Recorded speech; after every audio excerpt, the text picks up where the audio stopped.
गरीब और मध्यम वर्ग के लिए टैक्स में बड़ी राहत, कुंतल कृष्ण ने कहा।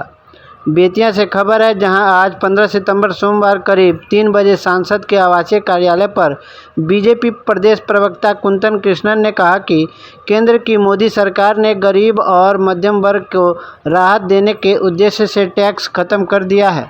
उन्होंने कहा कि आम जनता की रोज़मर्रा की ज़रूरत की चीज़ों पर या तो टैक्स हटा दिया गया है या उसमें भारी कटौती की गई है।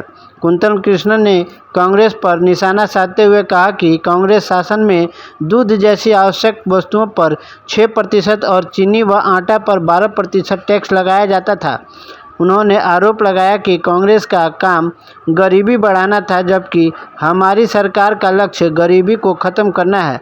आगे कहा कि कांग्रेस के समय लागू टैक्स को लोग गब्बर सिंह टैक्स कहते थे, लेकिन प्रधानमंत्री नरेंद्र मोदी ने जो नया टैक्स डिज़ाइन लाया है वह पूरी तरह गरीबों और मध्यम वर्ग को ध्यान में रख के बनाया गया है।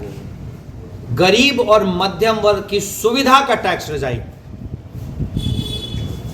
गरीब और मध्यम वर्ग की इस्तेमाल करने वाली हर चीज पे टैक्स या तो खत्म कर दिया गया है या मिनिमम स्लैब, सबसे कम स्लैब जो है 5% उस पे ला दिया गया है।